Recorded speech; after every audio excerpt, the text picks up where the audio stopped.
오늘 예배 함께 하신 성도님들 우리 서로 환영합니다. 사랑합니다. 축복합니다. 인사해 주시기 바랍니다. 오늘 사사기 7장의 말씀은 여러분들이 잘 아시는 말씀이죠. 잘 알다 못해 너무 잘 아시는 말씀입니다. 기드온이 전쟁을 하러 나가게 됩니다. 미디안과 전쟁을 하러 나가게 되는데 모여있던 군사가 32,000명이었는데 하나님이 데리고 가라 하시고 마지막 최종적으로 남겨두신 군사의 숫자는 300명이었다. 오늘 이제 그 말씀을 드리려고 합니다. 오늘 이 말씀을 제가 성경을 쭉 읽어가다가 어느 순간 여기에서 좀 멈출 수밖에 없었습니다. 우리는 많아야 됩니다. 그렇죠? 돈도 많아야 되고 힘도 많아야 되고 숫자도 많아야 됩니다. 그렇게 되기를 우리는 늘 바라고 소망한다라는 거죠. 그런데 현실은 점점 줄어들고 있고 때로는 도전조차 해보지 못할 정도로 참으로 나약하고 힘없는 우리의 현실을 마주하기도 합니다. 오늘 본문은 미디안이 전쟁을 하러 쳐들어왔습니다. 근데 미디안 군대가 얼마나 많았는가? 사사기 6장 33절 보면 그때 미디안과 아말렉과 동방 사람들이 연합군을 구성을 한 겁니다. 미디안 족속, 아말렉 족속, 거기에 동방의 또 다른 족속들까지 연합군을 구성을 해서 전쟁을 하러 온 거예요. 그리고 요단강을 건너왔습니다. 이전에 이미 전쟁을 하면서 여기까지 온 것 같아요. 우리 이스라엘 골짜기에 진을 쳤는데 8장 10절 보면 이 전쟁 이후에 이제 전쟁이 끝나가는 상황입니다. 이때 세바와 살문나가 갈굴에 있는데 동방의 사람의 모든 군대 중에 칼든 자 12만 명이 죽었고 그 남은 15,000명 가량은 그들을 따라와서 거기에 있었더라. 그러니까 이 연합군의 숫자는 몇 명입니까? 12만 명이 이미 죽었고 남은 숫자가 15,000명입니다. 이걸 더해보면 몇 명입니까? 13만 5천 명 정도 됩니다. 13만 5천 명과 전쟁을 해야 됩니다. 13만 5천 명과 전쟁을 해야 돼요. 그러면 이 당시의 전쟁은 요즘처럼 대단한 화력을 가진 무기를 동원할 수 있는 전쟁이 아닙니다. 칼과 창과 활을 써야 되는 전쟁입니다. 백병전이라는 거죠. 이런 전쟁은 일단 숫자가 대등해야 됩니다. 적군의 숫자와 어느 정도 비슷해야 승리할 가능성이 있다라는 거죠. 그런데 지금 이스라엘의 군대는 모인 숫자가 3만 2천 명입니다. 13만 5천 명과 3만 2천 명이 전쟁을 해야 되는 상황이 지금 기드온과 이스라엘 백성들 앞에 펼쳐져 있었다라는 거죠. 이런 전쟁 여러분 하실 수 있겠습니까?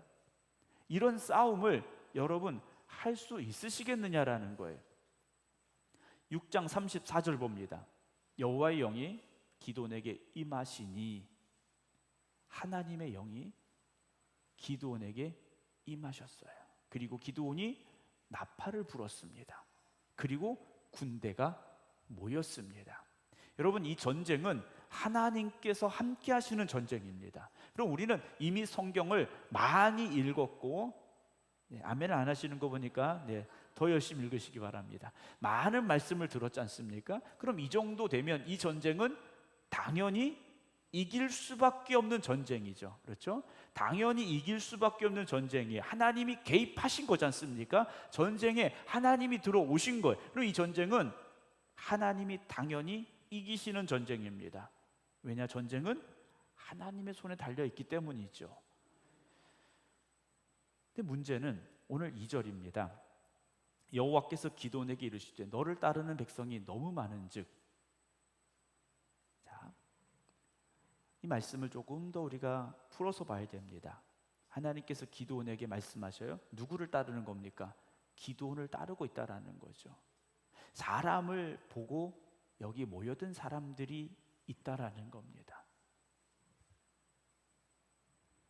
더군다나 이들은 어떤 부류의 사람들인가라는 거죠. 이는 이스라엘이 나를 거슬러 스스로 자랑하기를 내 손이 나를 구원하였다 할까 함이라. 하나님께서 이 말씀을 기드온에게 하고 계신 거예요. 자, 이 전쟁은 결론은 뭡니까? 기드온의 승리예요. 그런데 승리한 이후에 거기 모여있던 사람들의 대다수가 뭐라고 말한다라는 겁니까? 야, 우리가 잘 싸워서 이겼어. 우리가 전쟁을 잘해서 이겼어. 라는 말들을 할 사람들이 거기 있다라는 거죠. 우리가 흔히 그런 말 합니다. 잘 되면 누구 탓입니까? 내 탓이에요. 안 되면 조상 탓이에요. 네. 안 되면, 이제 잘 되면 내 탓, 안 되면 남편 탓. 네, 그렇죠? 지금 하나님께서 모여 있는 32,000명의 이스라엘 군대를 보시면서 그들의 마음을 보고 계시다라는 거죠. 이 전쟁에서 이겼을 때 전적인 하나님의 은혜입니다. 우리가 숫자로 이긴 것이 아니라, 우리의 전쟁의 어떤 능력으로 이긴 것이 아니라 하나님이 우리와 함께 하셨기 때문에 우리가 이겼습니다 라고 자랑할 수 있어야 되는데, 자기를 자랑할 사람들이 거기 있다라는 거죠. 오늘 우리는 내 자랑을 할 사람들이 아니라 하나님 자랑할 사람들이 되어져야 됩니다. 내 힘으로, 내 능력으로, 내가 뭘 해서, 내가 이걸 해서, 내가 이런 능력이 있어서가 아니라, 난 할 수 있는 것이 없는데 하나님이 도와주셨고 하나님이 역사하셨고 다 하나님이 하셨습니다. 이런 고백이 우리에게 있어야 된다라는 거죠. 이 전쟁은 반드시 이길 수밖에 없는 전쟁입니다. 분명히 이기는 전쟁이에요. 그러나 이기고 지는 문제가 아니라 하나님의 영광을 높여드리느냐, 하나님께 영광을 올려드리느냐, 아니면 내가 영광 받느냐의 차이라는 거죠. 우리 교회가 이제 65주년이 되어가고 있습니다. 여러분, 우리는 우리가 영광 받으려고 이 자리에 모인 게 아닙니다. 그렇죠? 우리가 영광 받으려고 이 자리에 모인 게 아니에요. 하나님의 영광을 위해 쓰임 받도록 이 자리에 부름받은 우리라는 것을 잊지 마시기 바랍니다. 우리가 뭘 잘해서, 우리가 뭔가 대단해서 아니라는 거죠. 하나님 영광 받으시려고 한 명 한 명을 택하여 여기 불러주신 겁니다. 근데 오늘 이 전쟁에 모인 이스라엘 군대를 보니 하나님께서 보시니 그렇지 못했더라는 거예요. 자기 자랑할 사람들이 거기에 있었더라는 겁니다. 그래서 하나님께서 돌아가게 하시는 말씀을 이어주시는데, 표준세 번역에 보게 되면 이렇게 번역을 하고 있어요. 더 쉽게 말씀해주고 있습니다. 이스라엘 백성이 나를 제쳐놓고서 지가 힘이 세어서 이긴 줄 알고 스스로 자랑할까 염려된다. 공동번역 개정판에는 이스라엘 사람들이 나를 아는 채도 안 하고 제 힘으로 승전했다고 으스될 테니 말이다 라고 좀 쉽게 말씀해주고 있습니다. 여러분, 지금까지 지내온 것 하나님의 은혜지 않습니까? 여기까지 온 것 하나님의 축복입니다. 그런데 어느 순간 우리가 하나님을 아는 채 안 하는 거예요. 하나님을 제쳐놓는 거예요. 그리고 내가 잘나서 여기까지 온 줄로 자랑할까? 하나님께서 걱정하고 계시다라는 거죠. 여러분, 우리의 삶은 하나님이 도우셔서 여기까지 온 겁니다. 지피지기 백전불태라는 한자어가 있습니다. 한자를 제가 잘해서 써놓은 게 아니고요, 이제 손자병법에 나오는 문자 그대로 써놨는데, 남을 알고 나를 알면 100번 싸워도 위태롭지 않다라는 말이에요. 우리가 좀 잘못 알고 있는 게 지피지기면 백전백승이라고 알고 있는데 그런 말은 없습니다. 네. 그런 말은 없어요. 하나님을 믿고 하나님을 의지하면 백전백승이다, 이 말은 할 수 있습니다. 그런데 남을 알고 나를 안다고 그래서 100번 싸워서 100번 이길 수 있는 사람은 없습니다. 단지 위태롭지 않을 뿐이라는 거죠. 이 전쟁은 미디안 군대를 어떻게 분석하고 파악했느냐, 그리고 우리의 군대는 얼마만한 숫자가 있고 어떤 무기가 있고 어떤 전술을 할 수 있느냐, 이런 방법의 전쟁이 아니라는 겁니다. 여러분, 믿음의 싸움은 나를 알아야 됩니다. 남을 아는 게 중요한 것이 아니라 나를 알아야 돼요. 나는 하나님 앞에 지금 어떤 사람인지, 나는 어떤 믿음을 가지고 있는지 나를 알아야 됩니다. 이제 우리가 잘 아는 대로 32,000명의 군대를 하나님께서 어떻게 추려내시는가. 3절, 이제 너는 백성의 귀에 외쳐 이르기를 누구든지 어떤 사람입니까? 두려워 떠는 자를 돌아가라 하셔요. 32,000명은 싸울 만한 남자들이 다 모였다, 그렇진 않은 것 같습니다. 어쨌든 전쟁하겠다고 모인 사람들이에요. 그런데 그들의 마음속에 뭐가 있습니까? 두려움이 있다라는 거죠. 이 두려움은 어떤 두려움입니까? 하나님께서 승리하게 하신다라는 믿음이 없는 두려움입니다. 여러분, 우리가 인생을 살아가면서 마음에 두려움이 있습니까? 여러분, 그 두려움은 어떤 두려움입니까? 내가 힘이 없어서, 내가 경제적으로 어떤 어려움이 있어서, 내가 어떤 육신의 질병이 있어서, 내가 어떤 학력이 부족해서, 내가 어떤 시골에 살고 있어서 여러분 그것 때문에 두려워하고 계십니까? 여러분 잘못 생각하고 계신 거예요. 여러분 하나님을 바라보시기 바랍니다. 다윗이 골리앗을 향하여 나아갑니다. 사실 다윗의 처지를 보면요, 내놓을 게 아무것도 없는 사람입니다. 전쟁에 나갈 만한 아직 나이도 되지 않았어요. 베들레헴 산골짜기에서 양을 치던 목동이었습니다. 그 집안의 장손도 아니었어요. 학벌이 있었습니까? 그 집안이 대단한 가문이었습니까? 아무것도 없었다라는 거죠. 그런데 믿음이 있었다라는 거죠. 여러분, 두려워 떠는 자는 돌아가라 하십니다. 그 자리는 누가 설 자리입니까? 믿음의 사람이 설 자리입니다. 오늘 이 자리가 바로 믿음의 사람들이 모여있는, 믿음의 성도들이 모여있는 자리가 되기를 주님의 이름으로 축원합니다. 4절입니다. 또 여호와께서 또 기드온에게 이르시되 아직도 많다 그러죠. 하나님께서 아직도 많다. 그들을 인도하여 물가로 내려가라 그러십니다. 거기서 내가 너를 위하여 그들을 뭐 하겠다고 하십니까? 시험하시겠다고 하셔요.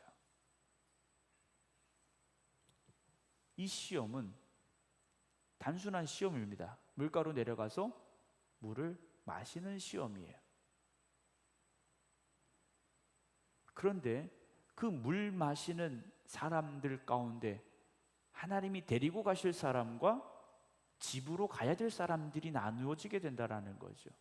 여러분, 믿음은 사사로운 곳에서도 보여지고 증명이 되어져야 됩니다. 어떤 큰 문제 앞에서만 믿음이 증명되는 것이 아니라 사사로운 일 앞에서도, 별것 아닌 것 같은 상황 속에서도 우리의 믿음은 반드시 보여지고 증명될 수 있어야 됩니다. 그게 진짜 믿음입니다. 하나님께서 보고 계신 거죠. 어떤 말씀입니까? 내가 누구를 가리켜 네게 이르기를, 하나님께서 말씀해 주시겠다. 기드온아, 이 사람은 너하고 같이 가. 이 사람은 너하고 같이 갈 사람이 아니야. 말씀해 주신다라는 거죠. 그래서 5절 보면 이들이 시냇가로 내려갑니다. 가서 물을 마시게 해요. 하나님께서 기드온에게 말씀하시죠. 누구든지 개가 핥는 것 같이 혀로 물을 핥는 자들을 너는 따로 세우고, 또 누구든지 무릎을 꿇고 마시는 자들도 그와 같이 하라 말씀을 하십니다. 개가 핥는 것 같이 혀로 물을 핥아먹은 사람과 무릎을 꿇고 마시는 자들도 따로 세우게 하셨다라는 거죠. 이 방법이 어떤 의미가 있느냐? 여러분, 그건 아무 소용이 없습니다. 우리가 이 말씀을 읽으면서 어떤 전쟁의 준비가 되어 있느냐, 바르게 무릎을 꿇었느냐 안 꿇었느냐, 여러 가지 많은 해석을 내놓을 수는 있어요. 그러나 하나님께서 보신 기준은 딱 하나라는 거죠. 이 전쟁을 승리할 텐데 그 승리 뒤에 하나님의 이름을 높여드릴 사람인지 아니면 자기의 이름을 내세울 사람인지, 어떻게 물을 마셨느냐가 중요한 것이 아니라 하나님은 그들의 마음을 들여다보고 계신 거죠. 사랑하는 성도 여러분, 오늘 우리는 하나님께서 고르시고 고르셔서 마지막 남은 믿음의 300명이 될 수 있기를 주님의 이름으로 축원합니다.